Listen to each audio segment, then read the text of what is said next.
There comes a time in life when the mirror no longer reflects the youth we once carried, but rather the quiet dignity of years lived with purpose. Marcus Aurelius, the Stoic emperor, once wrote that time is a river of flowing current that carries all things away.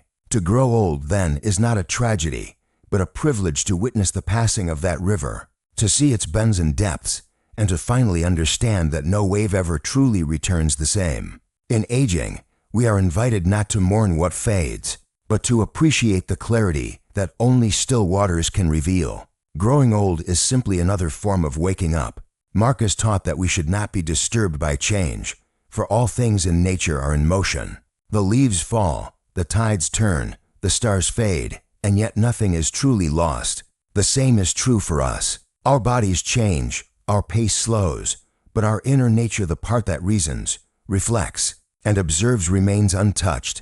Aging teaches us to detach from what was never ours to keep. When we stop resisting change, we find peace in its rhythm. The Stoics saw life as a brief performance, and the aging actor as one who has finally learned the play's meaning. When youth burns bright, we chase applause. When age arrives, we begin to understand silence. The wrinkles on the skin are not marks of decay, but inscriptions of experience, evidence that we have lived, loved, endured, and learned. Every line holds a memory, every tremor a truth. In this understanding, the aged become beautiful not despite their years, but because of them. Marcus often reminded himself that life is neither good nor bad, it simply is. To grow old is to understand this truth deeply.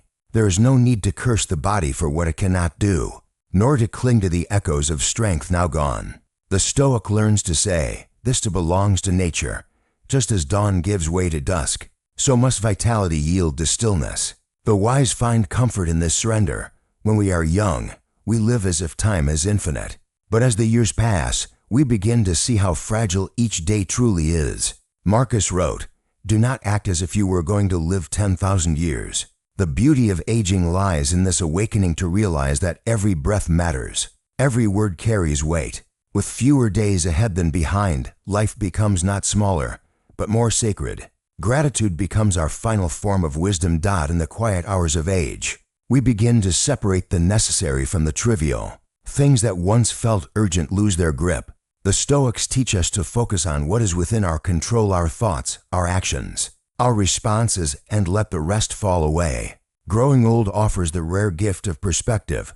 We see clearly what truly matters, and in that clarity, peace takes root. Marcus Aurelius often reminded himself that everything we love will one day be taken from us. To resist this truth is to suffer twice, once when loss comes, and again in fearing it. The Stoic accepts loss as the natural rhythm of life. In doing so, he transforms sorrow into gratitude. To love without clinging, to remember without regret, that is the art of graceful aging. There is a serenity and simplicity that only age can bring. As possessions, ambitions, and pride slowly lose their allure, what remains is the essence of being. The Stoic elder knows that happiness is not found in having more, but in needing less. A quiet walk, a kind word, a moment of stillness, these become treasures. When we strip away the noise of life, peace finally has room to breathe. Aging is not the fading of life's flame, but its refinement. The fire burns slower, yes, but steadier. Marcus wrote that the soul becomes dyed with the color of its thoughts. With age, our thoughts mature, deepen, and soften. We no longer seek to conquer, but to understand. The heart becomes spacious, capable of holding joy and sorrow side by side. In this balance, we discover the quiet brilliance of existence. To grow old with Stoic grace is to embrace mortality without fear. Death is not the enemy. Marcus reminds us it is simply a return to the source, a merging with the order of the universe. When we understand this, we cease clinging to each moment as if it could be owned. We live fully not because we will last forever, but precisely because we will not. In the acceptance of the end, we find the freedom to live well. In youth, we build our identities from what the world reflects back at us. In age, we shed those layers, one by one. The Stoic path is not about becoming more, but becoming less distracted, less reactive, less attached. What remains is the true self, unshaken by praise or blame. The older we become, the the more we return to the essence of being, calm, aware, complete. Marcus taught that we must live in accordance with nature. To resist aging, then, is to resist life itself. The seasons do not mourn their passing. They fulfill their purpose and yield to the next. So too should we move gently through time, embracing each stage as necessary and good. When we live in harmony with this flow, even decline becomes beautiful. The leaf that falls is not lost, it becomes part of the earth once more. With age comes the wisdom to forgive not just others, but ourselves. The Stoic elder understands that every mistake was a teacher, every hardship a sculptor shaping the soul. We no longer demand perfection. We seek understanding. In forgiving our younger selves, we make peace with who we have become. And in that peace, we discover a freedom that no youth could ever know. Marcus often reflected that the soul's greatness lies in remaining kind amid chaos. Old age tests this truth. Our patience, our compassion, our humility all are refined through loss and limitation. But if we can still offer gentleness, still see beauty in the world's imperfection, we embody the very essence of Stoic virtue. The softest strength is that which endures quietly. Aging invites us to slow down enough to see. The morning light, the laughter of a friend, the silence after rain all become profound.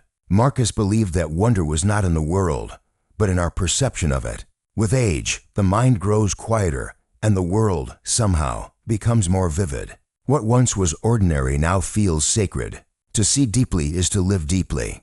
There is a Stoic kind of love that grows stronger with time, the love that asks for nothing in return. It is not bound by desire or youth, but by understanding. The elder's love is patient, steady, compassionate. It knows that people, like seasons, must come and go. To love in this way is to mirror the universe itself, giving, receiving, releasing. That is the highest form of tenderness. Marcus reminded himself daily that life is brief and uncertain, yet enough. When we are young, we fear not having enough time. When old, we realize that enough was always what we had. The Stoic finds contentment not in length, but in depth. To live well for one day is better than to live thoughtlessly for years. Quality, not quantity, defines a life well lived. In the later chapters of life, solitude becomes not loneliness, but sanctuary. The Stoic elder welcomes it as time for reflection, for communion with the self. In solitude, we listen more closely to our thoughts, our memories, our quiet place within. The noise of ambition fades, and what remains is truth. Silence becomes our teacher, and we learn to sit peacefully with our own company. As the body slows, the mind begins to see patterns. It once missed, the recurring dance of gain and loss, joy and sorrow, rise and fall. Marcus understood that all things repeat, yet each cycle teaches us something new. Aging gives us the vantage point to observe without grasping, to love without owning. We begin to live not for outcomes, but for understanding. In this awareness, we finally see the symmetry of life. To grow old, as Marcus Aurelius would have wished, is to live each day with calm acceptance, gratitude, and love. We may not control how long we walk this earth, but we can control how gently we tread upon it. The Stoic's path is not to escape time, but to walk with it, hand in hand, without fear. In the twilight of life, we learn that beauty has never been about youth, it has always been about presence. There comes a moment, somewhere between yesterday and tomorrow, when we stop asking what life owes us and begin to wonder what we owe to life. In old age, this understanding settles into the heart like evening light on a quiet field. The Stoic elder no longer strives to possess or to prove. Instead, he seeks to harmonize with others, with nature, with himself. Marcus Aurelius wrote that what benefits the hive benefits the bee. To live for something greater than oneself, even in the smallest acts of kindness or patience, becomes the purest expression of wisdom. In the end, growing old gracefully is not about retreating from life, it is about returning to its essence. Service, simplicity, serenity, and when we look back one last time, what will matter is not the years we counted, but the moments we were truly awake. Marcus would remind us that our thoughts shape our world, and so, even in frailty, we hold the power to choose peace. The beauty of growing old lies not in what remains of the body, but in what blossoms within the soul. The laughter shared, the forgiveness given, The calm accept it all are echoes of a life well understood. To meet the end without bitterness, to greet each dawn with quiet gratitude, that is the final art of living well. Asterisk, perhaps the greatest gift of aging is the gentle return to wonder. After a lifetime of striving, we find ourselves once more like children, amazed by the softness of morning light, the scent of rain, the simple miracle of being alive.